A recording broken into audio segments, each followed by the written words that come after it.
Here we are, another episode of Unfiltered Intuition. I am very excited for today's episode. I got with me Raed Mourad, who, by the way, until recently when I looked at your full name, I always thought your first name was Mourad. Mourad is an attorney from the community. The reason why I said this episode is going to be so interesting is I myself am looking to pursue a career in law, and to have Mourad over here sacrificing his time on a Sunday day to to give us a little bit of insight on what the world of law looks like. It's going to be very informative to me, and I hope it's very informative to the rest of you as well. Mourad, let's take this time over here to have you introduce yourself. Tell us a little bit about yourself, where you're from, how old you are. Cool. Hey, everyone. I'm Raed Mourad. I am 27 years old. I've been in Dearborn and Dearborn Heights my whole life. I have a younger sister who's around the same age as me. I went to Crestwood High School, graduated class of 2012. After high school, I went to Michigan State University, where I got my bachelor's in criminal justice. After that, I stayed at Michigan State, did 3 more years, and graduated law school there. Nice. Tell me a little bit about that transition. You just compiled the whole, a journey of 10 years? If we're including high school, about 11. Tell me a little bit about that. It seemed like it was a seamless transition for you from high school to college to law school, and I'm sure there's so much more that went into that besides just simple transitions. When was it that you knew that you wanted to become a lawyer, and what was it that made you, was it like a snap of a finger that made you realize, this is what it is that makes me want to become a lawyer, or was it something that you've always knew you wanted to become ever since you were a child? So it was always an idea. I wouldn't say that it's something I always knew, and I really didn't, hone in on it until I started interning in undergrad. But I'll take you through that transition. So I graduated high school in 2012. That's sort of like the beginning of the social media takeover, right? We had our Facebooks, we had our Snapchats, but nothing was really anywhere close to where it is now. After high school, went to Michigan State. It was a tough transition at first, because I went to Crestwood, which barely had 1,000 people in it, and now I'm on a campus with 50,000 people. People all over the country going there. Absolutely, all over the world, man. All over the world. You have foreign exchange students. You have people from everywhere. I still think it's the best decision I ever made was to go away to school, go to Michigan State, get on a big campus. It taught me to talk to so many different kind of people, exposed me to so many different kinds of cultures, but. It wasn't until I would have to say my 3rd year at Michigan State where I did a study away program in Washington, D.C. Now, what did that entail? Yeah, so I'll tell you, my major was criminal justice. So it was always like, okay, what do I do? Do I be a cop? Do I go to law school? Do I, try and be an FBI agent? So that was my goal, right? I wanted to be FBI, Department of Homeland Security.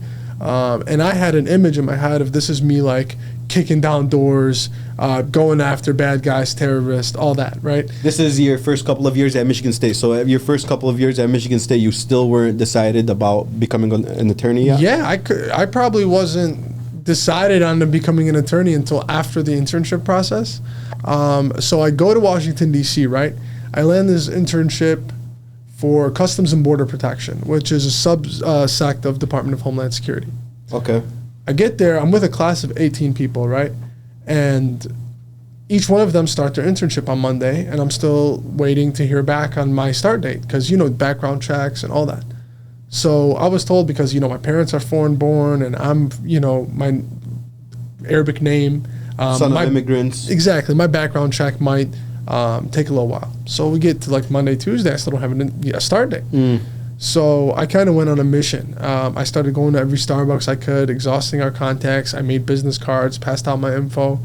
I went really, really hard in that process. I ended up walking away with 3 internships in DC. Oh, wow. Yeah, and CBP wasn't even one of them. CBP being? Customs and Border Protection, that one that So what you intended to go for? I didn't even end up doing.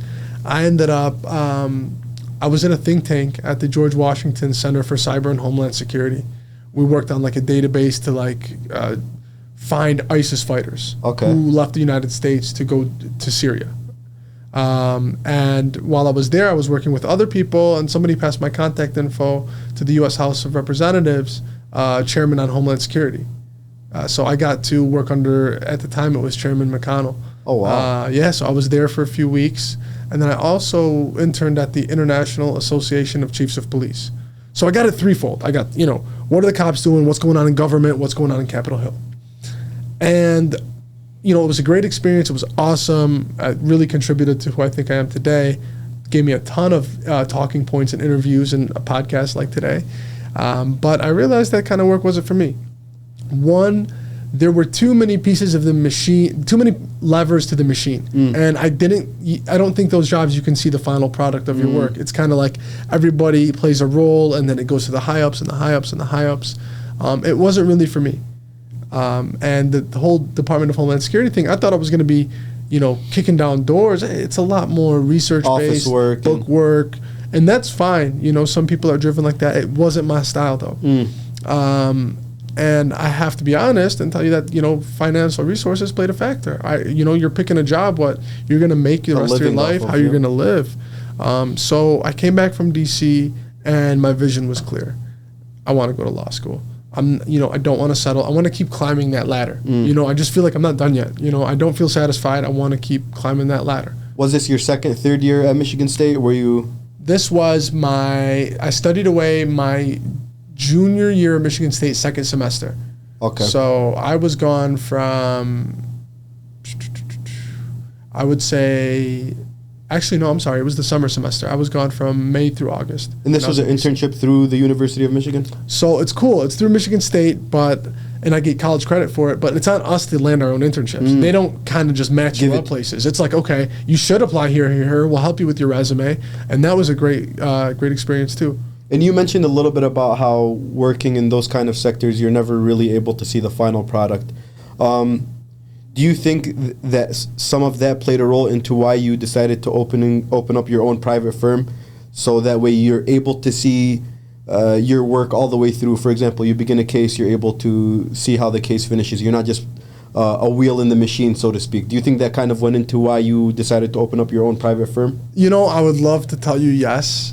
But no, I opened up my own private firm is because I got out of law school and it was hard to get a job. And it was the jobs that I was being offered, I don't believe were compensating me enough, and I'm real honest. My highest job offer coming out of law school was $62,000 a year. Oh, wow. As a board certified. That's my highest as passing the bar, all that.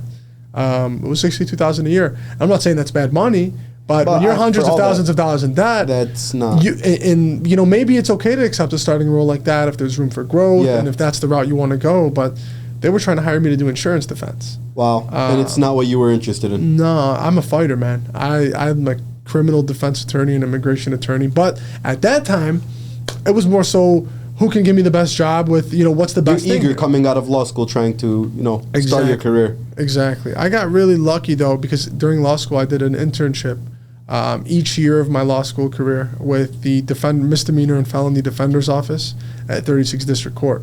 And that's what really made me fall in love with the criminal court systems. And absolutely. Let's backtrack a little bit because as someone who is in the transition phase between completing their bachelor's and completing their LSAT, tell me a little bit about that LSAT phase for you. If you don't mind sharing with us what score you got and what it ranges from. Yeah. That's something that took me a while to understand. It ranges from 120 to 180. And because I have come to notice that a lot of these universities are cutting back on standardized exams. For example, Wayne State University recently dropped the requirement for their PCAT. Nice. First of all, how was the LSAT for you?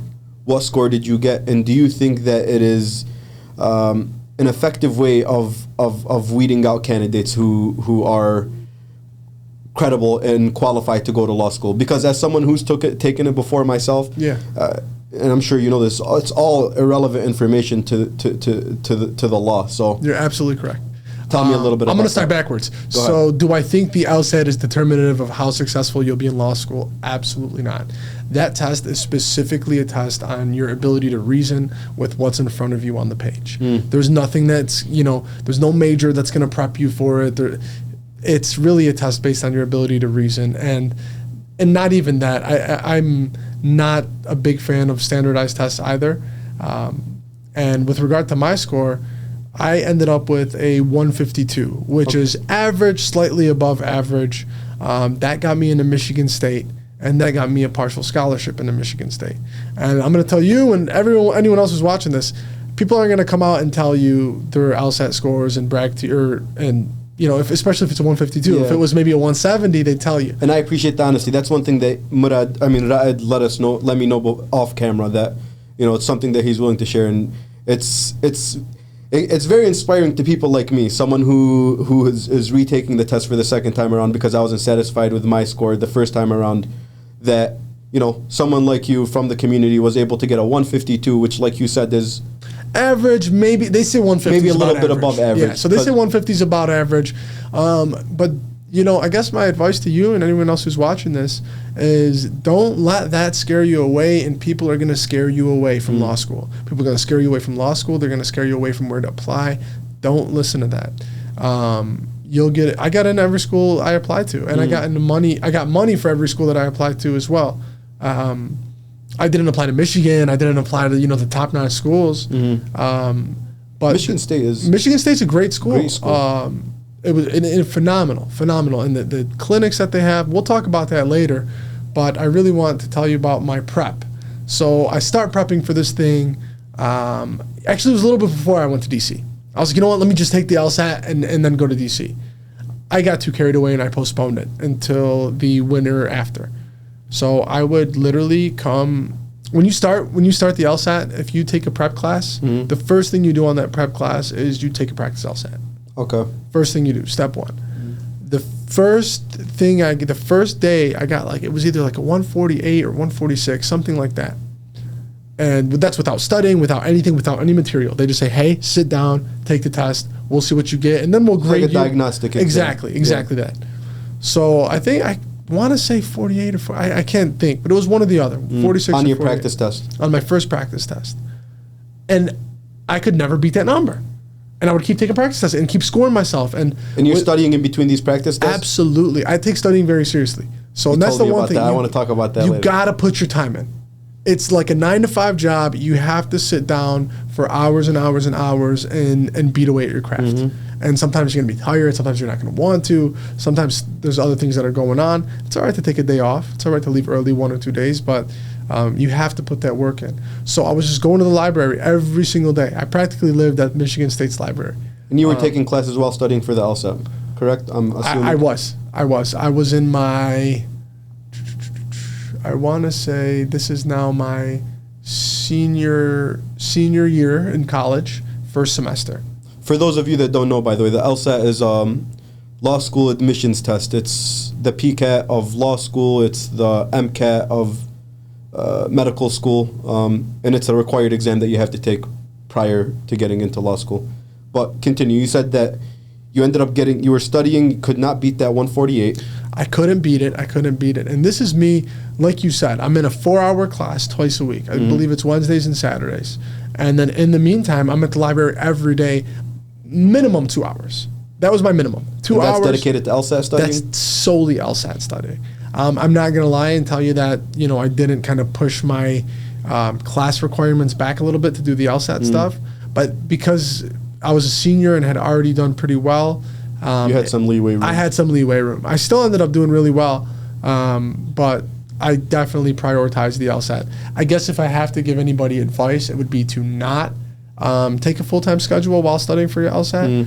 But if you can do it, you can do it. A lot of times the off time will hurt you, you know, because you'll start thinking, okay, maybe I'll start at 2 p.m. today or 3 p.m. You begin to procrastinate. Exactly. But anyway, I would put my hours in the library and I couldn't pass it. And I said, you know what? I'm not going to grade myself anymore. I'm done grading myself. I don't care what, you know, I'm going to just work hard on this test. I'm not going to see what I got. You know, of course I would look at the right and wrong answers, but I wouldn't do a whole test format and get a score. And I ended up getting a 152 and I was super happy with it. You were confident enough to apply to Michigan State with that score, because I got something around that, and honestly, one of my biggest things that discouraged me was, one, I know that a lot of scholarship money rides on this LSAT, correct? Yes. And that was one thing. I'm like, the first time around I did get a 145. I totally just, which I come to regret. I wish I would have just kept it and applied. I erased the score and decided to retake it. But the reason why I asked that is I'm waiting on my score now on the 2nd of February, and I was already thinking exactly like you that, you know what, regardless of what score I get, it can't be worse than what I got the first time. To just apply with that score, and hearing this from you now is going to make me a lot more confident in applying with whatever score it is that I do get. Like I said, for me, the LSAT, I really feel like it's meant to weed people out. It's one of those exams that, like I mentioned earlier, has nothing to do with the study of law, and it's a lot of logical reasoning, a lot of analytical reasoning. But to just get past that point, I feel like that's a major barrier for a lot of people, including myself, is this LSAT. So you said the best advice that you would give to someone who is stuck in that phase of taking the LSAT and is in the transition between, you know, applying to law school and taking the LSAT would be to do what exactly? Just You're saying if you had already taken it and you're waiting, or the study tips on going in to take it? the study tips on going in to take it and how to best prepare yourself for taking that exam. So in my opinion, this starts with any exam, is you need a schedule and a routine. You have to, and it's not going to be as bad as I may make it sound, or anybody else may make it sound, but you have to lock yourself away. You know, when I was studying for the bar, I made sure to stay in East Lansing and not come back to Dearborn because I knew I'd have too many distractions here. That's something that's important. You're going to have to find a quiet study space. People like to, you know, study at hookah lounges and things like that, and that might work for some, never works for me. I need dead silence. My suggestion is to make sure you're studying for at least X amount of hours a day, and that's something you have to decide with you and yourself. It could be something like, you know, I'm going to do 2 hours a day, 5 days a week. That was closer to my schedule. Maybe even 6 days a week for the LSAT. You could do 4 or 5 hours a day, you know, 2 extra days a week. However it works for you, but you have to be disciplined to your routine, and you have to stick to it. A lot of this stuff is mental, man. Don't trip yourself out about this, about these tests. All you can do is put the work in. Don't a lot of it's mental, I'm telling you. You got to eat good. You have to get some good sleep, get some exercise, manifest a good score, speak it into existence, believe in yourself. And maintain a positive outlook on things. Have to. Don't whine about it. You know, you got to study. It's going to suck. You know, you're going to have to give up some things. But it's one of those things that you need to get done. Speaking of positive outlook, you did tell me about how you were a little undecided about becoming a lawyer, but was there anyone growing up or maybe even after you decided to make that decision who you looked up to in that field, or maybe even mentored you along the way? I think this would be a good time to tell me what kind of role that they played in mentoring you, or who those people might have been, if any, or was it something that you took on a solo trip, or were there any people who actually did inspire you to become a lawyer, or maybe mentored you along the way, and how important it is to have how important is it to have that type of mentorship along the way when you're pursuing something of that nature, where you're making a whole living out of this. It's a permanent decision. I feel like it's one that you need other people's input on. So basically my question to you is, were there any people that mentored you along the way? Were you inspired by anyone in particular to actually pursue law? So I definitely had some mentors. Can't tell you that I was inspired by somebody that I saw a lawyer and I was like, I want to be like them. I never had that. There were some mentors, some people who weren't even lawyers. I mean, I know I have a family member, George Salim, for example. He was big in D.C. He was always in my corner. I have, a lot of family, for example, who has been in my corner. There's Tamara Offer, who's always been in my corner, leaning support, things like that. Hey, set your goals, get to your goals, make sure you're weeding out your distractions. I had people like that throughout the process, but nobody ever really, I was like, man, I want to be like that person. They're a lawyer. Because the people that I just mentioned aren't necessarily lawyers. It's more of a support system. But when I got into the game, I had some people who showed some love. I had some people who didn't. I reached out to everybody. Hey, this is who I am. This is what I want to do. Can you either hire me, help me, sit me down for a meeting, anything I can do. And I had a ton of people who were willing to talk and help. Also a ton of people who weren't. Big shout outs to Hamid Dakrub for sure, Ali Hamoud, Hassan Bazi. They were all, really nice and answering calls and giving me help if I needed it. The people that I'm at the defender's office with now, Joyce Reasonover, Phil Reagan. These might not be names that ring a bell to you. Hamid Dakrub did, Ali Hamoud. Ali Hamoud. Yeah. Hamid is the one that does Estate and will planning. Yep. Trust and I Estates. always see his videos on TCD. Great guy. We share some office space together. A great friend of mine. He's somebody I consider a mentor now. That's and he never likes to brag about himself, but I have to shout him out. He was instrumental in my decision of not accepting a corporate job. Yeah, and really taking the risk and betting on myself. And he was really instrumental throughout that process. And you talked a little bit about that, but having that support system is critical. It might not be someone who's a professional in whatever it is that you're trying to pursue, but to have those people behind you who remind you of your potential, I feel like is extremely critical. But along the journey, I'm sure it wasn't all sunshine and rainbows. There were a couple of things that were challenges along the way. And looking back at it in hindsight now, and in the position that you are now, what do you think was the most challenging part of this entire journey? Man, it's really you versus you. It's really you versus you. So the most challenging thing for me is I went through it. Of course I had a support system, but you're going through it alone. I'm at Michigan State. I don't have mom's home cooked food. I don't have, my boys I can just hit up and hang out with and forget about nothing. I was really out there by myself. And it's just, you realize, how much you can do, how much you can't do, how much is on your plate. Living alone, especially, I left home when I was 17. Wow. Left Michigan State 24. So I really became a man and became an adult out there. The hardest part is just really growing up and making right decisions. Discipline. It's going to be real tough when all your friends are doing something real fun and you got to study. But you got to do it. It's going to be tough when everybody's watching the game and you can't. It's going to be tough. Sometimes you're going through it. Sometimes life happens, man. Sometimes you have family issues or relationship issues, and then all that's going on. You still got to focus on your craft and studying and what do I want to do? How are my grades in this class? It's a lot of pressure. That just being overwhelmed with all that going on and growing up at the same time would have to be my biggest struggle. And I think just having a good group of friends and good family support system, kind of like what we were just talking about, really helped there. Especially in our community, I feel like it's parents sending their kids away to live off campus is not the most encouraged thing to do because of the fear that these parents have that their kids will go out there and basically get lost. What do you think it was? I mean, we did talk about it being your family and having surrounding yourself with those right people, but what do you think it was that really allowed you to hone in and focus on the mission? Is it the fact that you actually had the end in sight and you knew what you were here for, and you're on that mission and that one mission alone?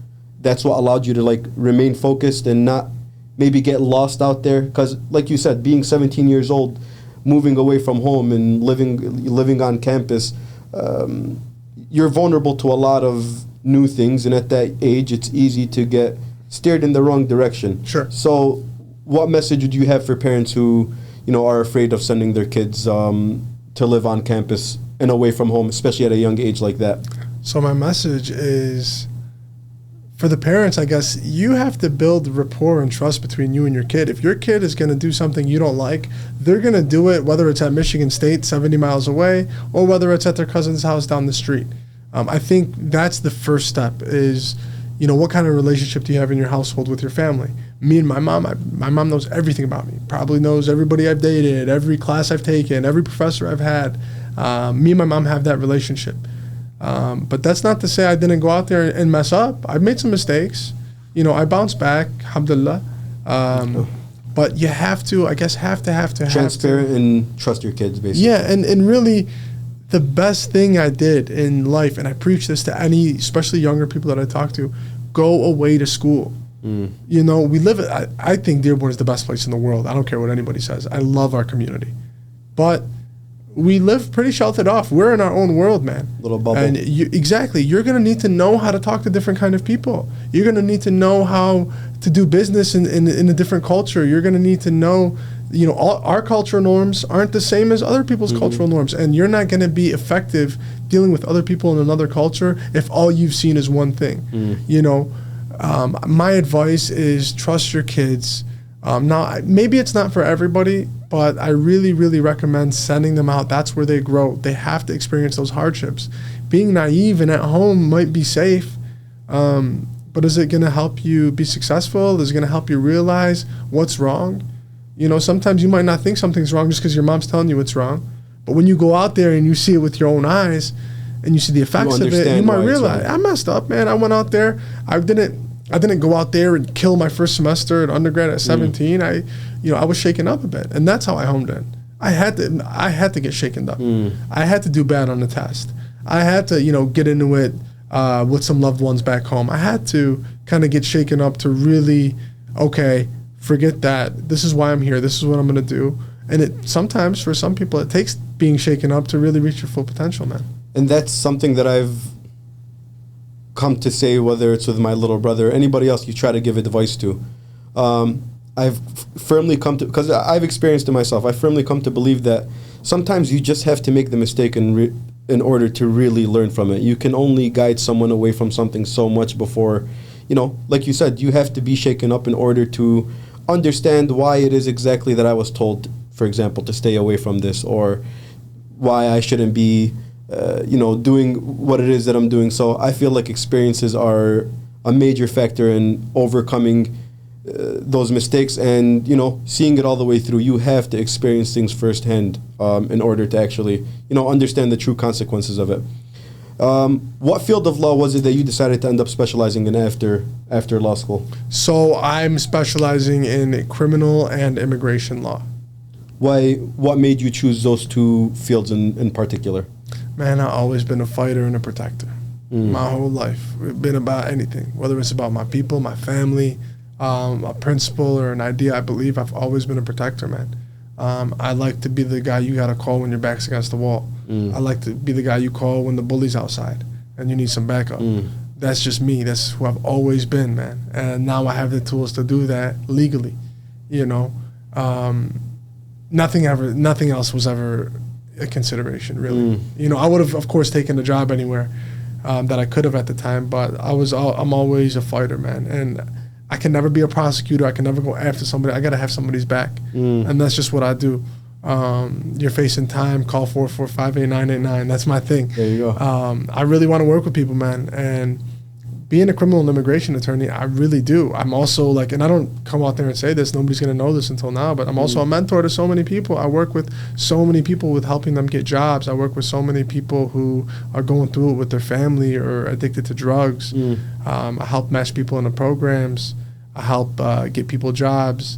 And that's what being a criminal defense attorney really allows you to do, is I see something wrong, but you just need an older brother.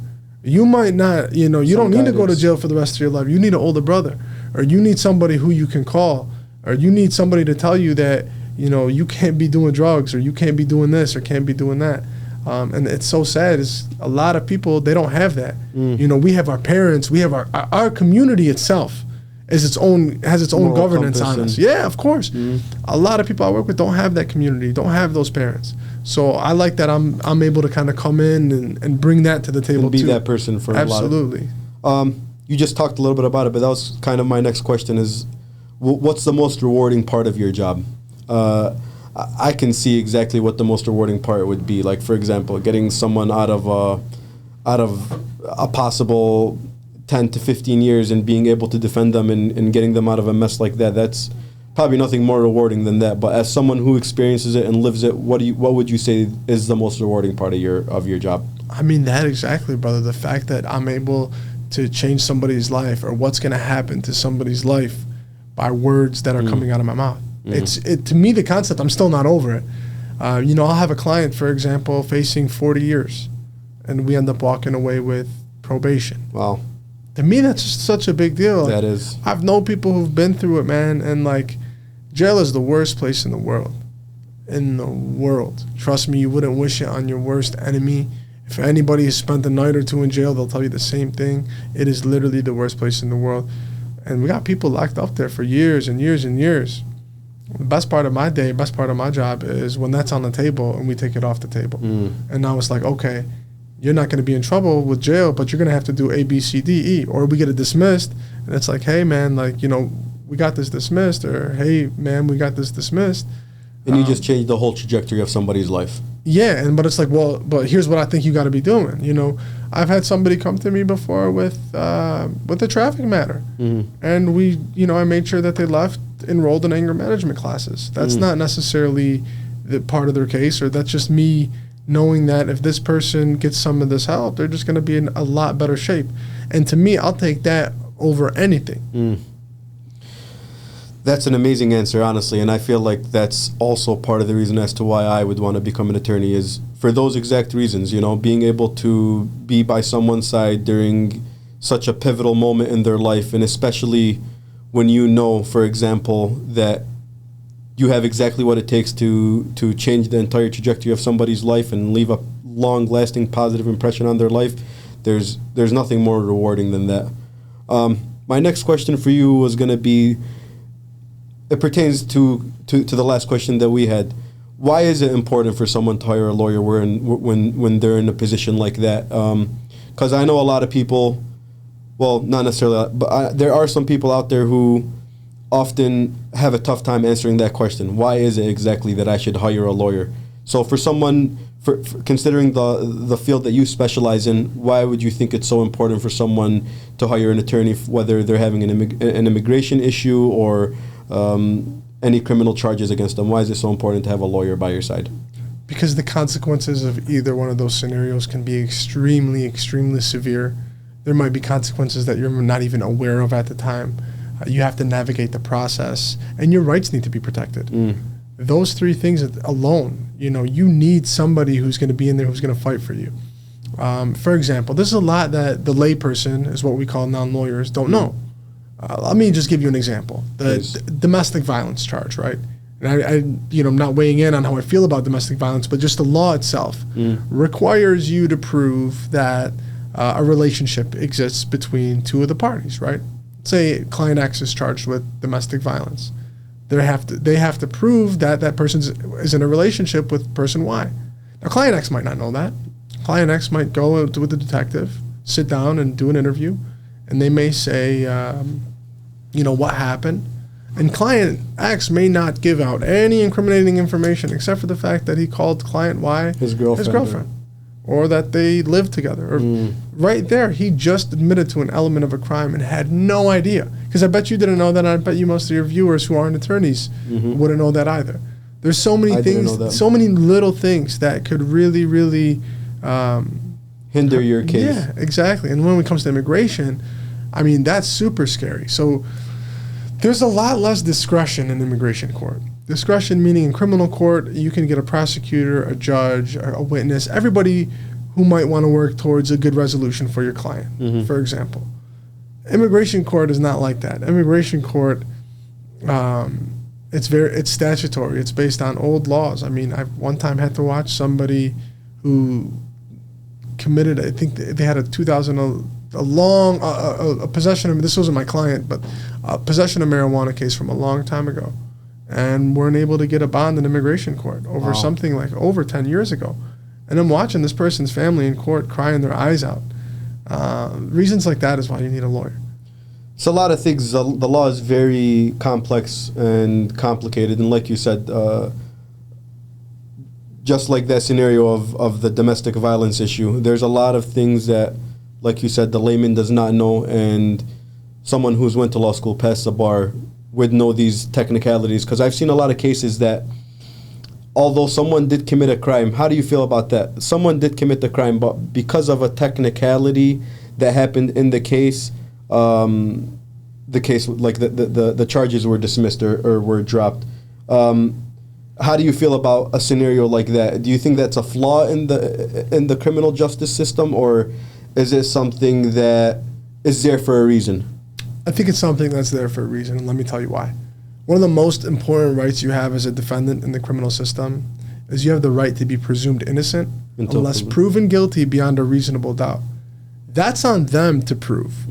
You know, they have to prove you did something. If they're not able to do so, or if they do so by, you know, a technicality, meaning they use, when things get off on a technicality, usually means the cops did something wrong. Usually, or the prosecutor did something. If somebody's getting off on a technicality, somebody did something wrong.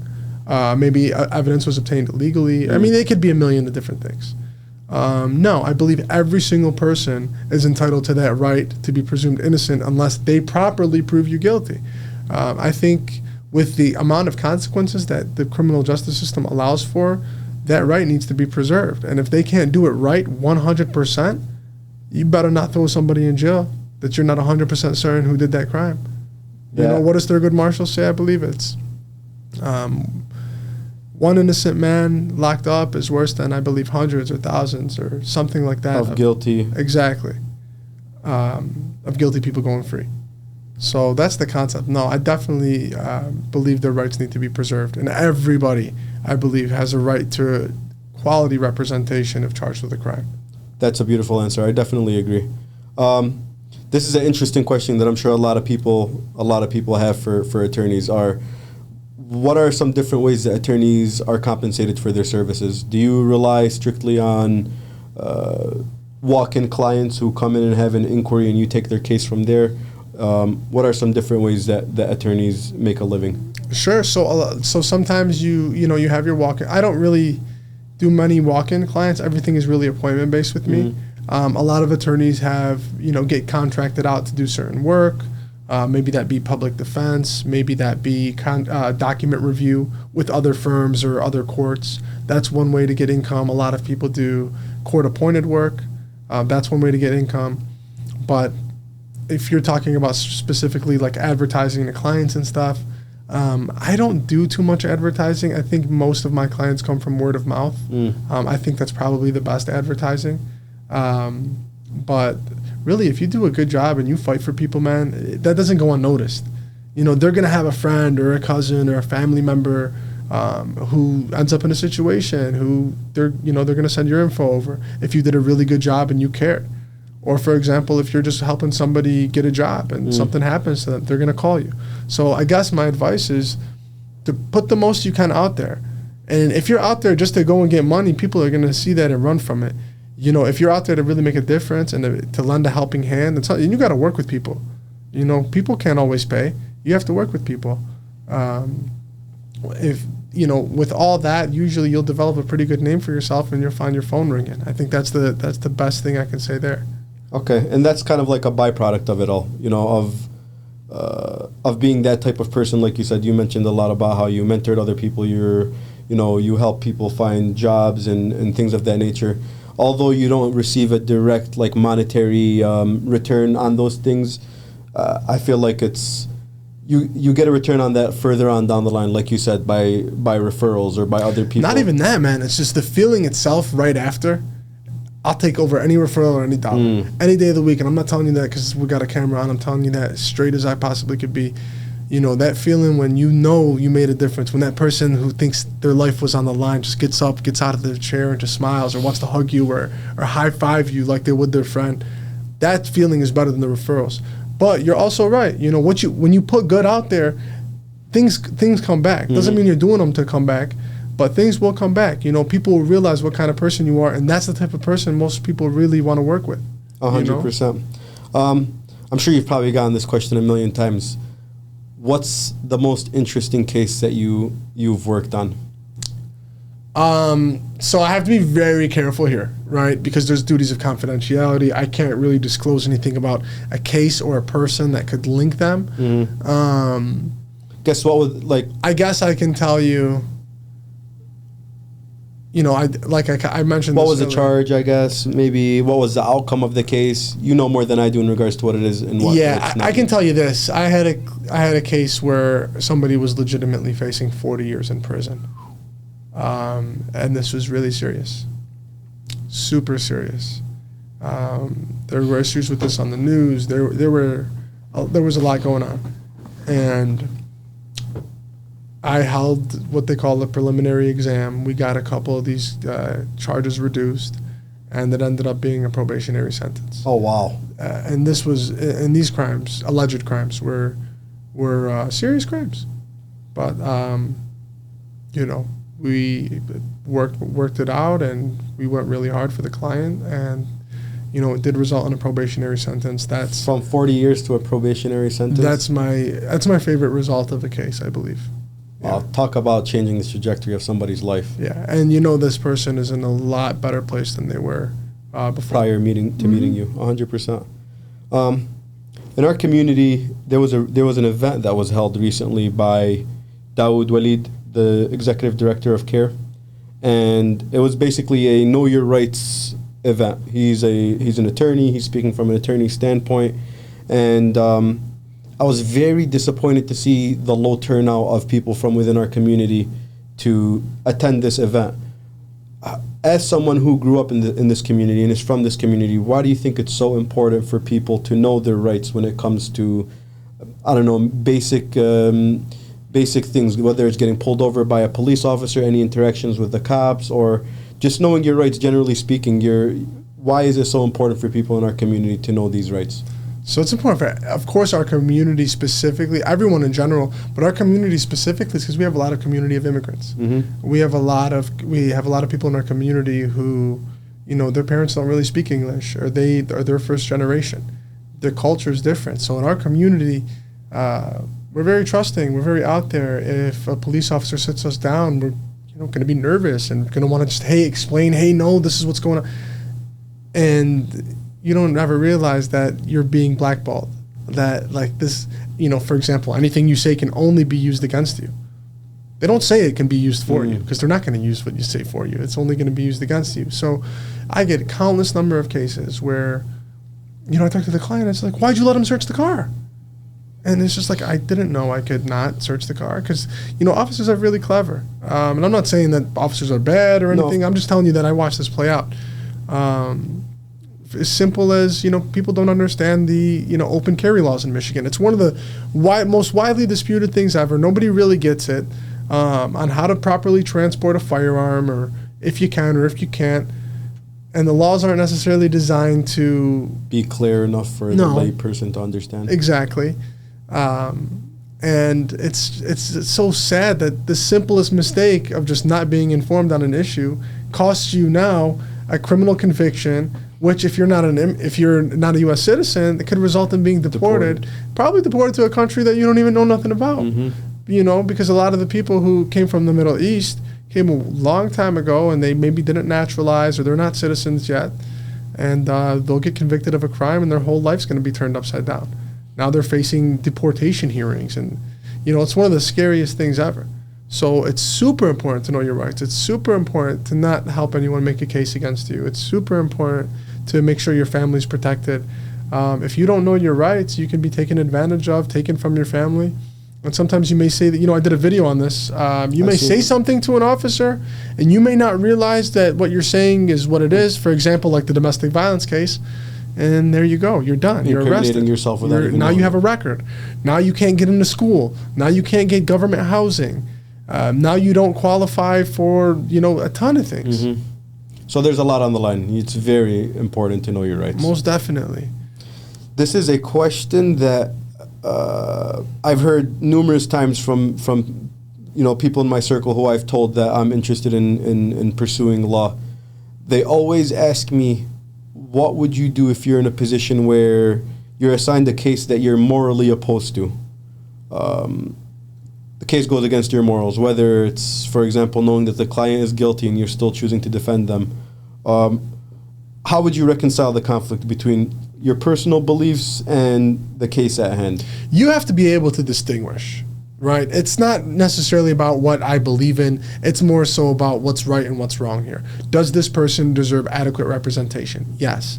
Do I feel like I can do this? Or is this case so morally repugnant to me that I don't want anything to do with it? You may fall in either category.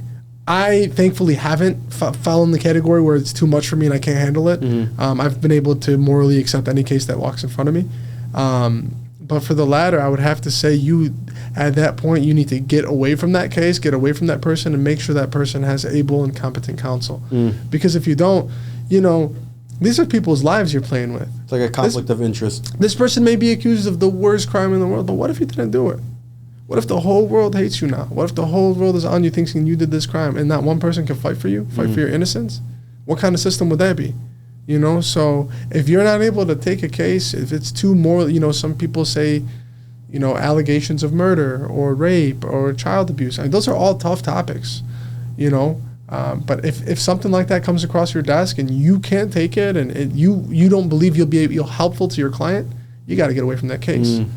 Sometimes it's going to involve withdrawing. Sometimes it's going to be involved asking a judge to let you off the case.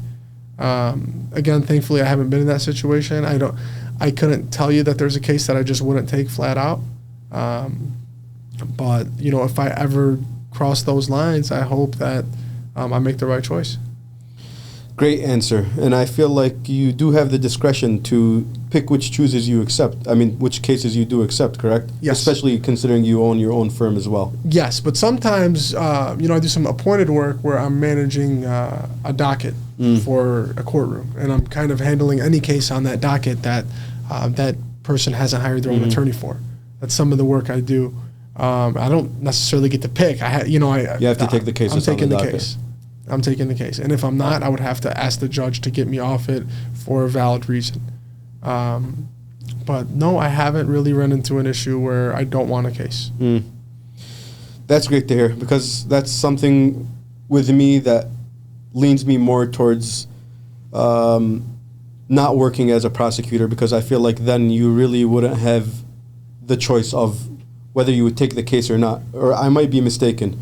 But considering that you're a prosecutor, you got a case that's on your desk, you have to try to prove this person's guilt. So I'm glad you brought that up. The goal of a prosecutor is supposed to be to get justice, not necessarily to get a conviction. Now, you're going to get prosecutors just like attorneys, just like cops, just like defendants of every kind. You're going to get a prosecutor who's gunning for that conviction. You're going to get other prosecutors who really want to see the best possible case scenario for all parties. Those are the best ones to work with. And you're going to get, you know, some prosecutors who are too overwhelmed to even really know what's going on. And really, you know, I've been lucky enough to work with some great prosecutors. A lot of the prosecutors I've worked with have been awesome in, you know, preserving people's records, rectifying what's bad. And I don't want to name drop any of them because, you know, I don't want to make anybody uncomfortable, but no need. I've worked with a ton of prosecutors in our community who are really awesome and really want the best for people. Interesting. Well, the last question that I had for you is a little bit of a scenario, and tell me a little bit about what you would do if you were in this scenario. So how would you counsel a young client who had never been arrested and is proclaiming his innocence in the face of prosecution for a very serious crime? This is based completely on testimony of several police officers. The client is facing a long jail sentence, and should he be convicted after a jury he's facing a long jail sentence should he be convicted after a jury trial, but is now being offered a plea bargain sentence of probation. What do you say to the client? Mind you, the client is presuming his innocence and is client saying he didn't do it. He didn't do it. And now he's being offered a plea bargain just as long as he accepts. Can't take the deal. If the client is telling you they did not do something, you cannot plead them guilty. Now, imagine it's the client's decision every time, 100% of the time, on whether they plead not guilty or not guilty. Now, what I would do in a situation where, let's say, and this doesn't really happen too often, where probation is offered, but if they go to trial, there's a ton of time they could be facing. I mean, it does, but not super often, or not crazy amounts of jail time usually, if probation is on the table. But what my job is to explain everything to my client, give him every possible scenario here. No, come. But a lot of the times, you know, the client may not know that, you know, for example, I didn't, you know, hit this person. I just kind of shoved them or grabbed them. You know, if it's a situation like that, I'll guide and counsel as best as I can. But hey, if you're maintaining your innocence and you want to go to trial, we're going to trial. You know, if they're lying on you, you know, we're going to make sure that comes out, that they're lying on you. So you said the client has the discretion to choose every time, whether to testify, whether to plead guilty or not guilty. The client is always really in control. We're sort of their counselor. We're their attorney and counselor. Hey, these are the facts against you. If we go to trial, I think this would come out, that would come out. This is how we'd prep. These are the questions I'd ask. But if you do get found guilty, this is what could happen. These are the maximum possible penalties. There's also sentencing guidelines in Michigan where you kind of know what you're looking at if you do lose at trial. But again, if somebody's not guilty and they're presuming their innocence, I'm not going to let somebody put a plea on the record. So you'd fight the case for sure? Absolutely. Every time. Every single time. That's why I'm here. Otherwise, what you need a lawyer for? Absolutely. That's a great answer. So if you get charged with a crime that you did not commit and you want someone who's going to fight for you regardless of the facts of the case, this is your man over here. Appreciate it, man. Mourad, before we wrap up, for people like myself who are considering a future and a career in law, what's some of the best advice you would leave these people with? Don't be scared. They're going to try to scare you. They're going to tell you don't do it. It's going to be hard to find a job. It's going to be hard to make money. If you don't really want it, and if you don't really know, don't do it. It's really expensive. They're going to tell you 100 different reasons not to do it. I'm telling you to do it. That's my advice, is get to it. What are you waiting on still? Get to it. You want to go to law school? Get your bachelor's degree. You got your bachelor's degree? Take that LSAT. Let's go. Let's keep it moving. Call your people if you got to call your people. But just do it. Don't be scared. Keep one foot in front of the other and just move. And, you can give my number out. It's 313-445-8989. If you have questions, you or anybody who's listening about whether they should go to law school or the application process, just call me. I'd love to talk to you, chop it up with you or anybody else who has any questions about it. But don't let nobody scare you away from it. Grind to shine and get to it. That's some beautiful advice, and it's greatly appreciated putting your phone number out there and actually extending the hand to actually help people out. That shows a lot of your true colors, and I personally appreciate it, and I'm sure a lot of people watching would too. Before we wrap this up, is there anything you want to tell the viewers before we go? Anything specific or anything we didn't touch base on? I was going to go ahead and thank you for coming on a Sunday during NFL playoffs game, but you gave me a very funny story about how you're not the biggest... No, I'm not crazy about sports, man. Before we wrap it up, tell me about... You said you went to Michigan State. Yeah. Mind you, Michigan State is a powerhouse in sports, not just football. Tell the viewers that story that you mentioned to me off camera about studying on Sundays. So Sundays was always my study day, in undergrad and in law school. That was my day. You find me at the library on Sundays. Now, a lot of times there would be, on game days, the libraries would be either closed or the parking would be ridiculous. And I remember one time I was pulling up to the law school, and there was somebody for game day parking trying to charge me like a crazy amount of money to park there. And I was not, actually, no, they weren't even going to let me park there. I parked there anyway. I'm not advising that you do that. But I went and contacted the dean at the time and was like, hey, I'm not here to watch football games, man. I'm here to study. I'm at the library. Man. I'm not here to watch football games. I can watch football games anywhere. I got to get this work done.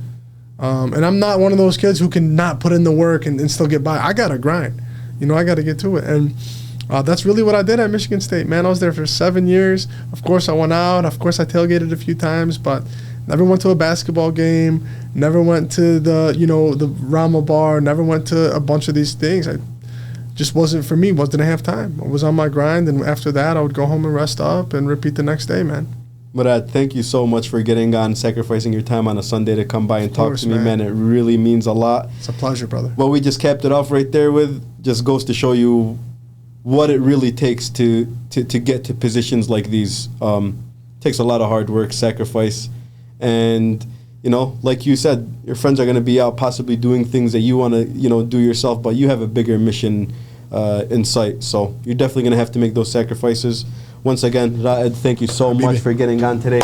I appreciate you. Anytime. Where can we find what's your social media handles? So I'm on Instagram as @Mourad Law Group, MOURADLAWGROUP. I'm on LinkedIn as just Raed Mourad, RAEDMOURAD.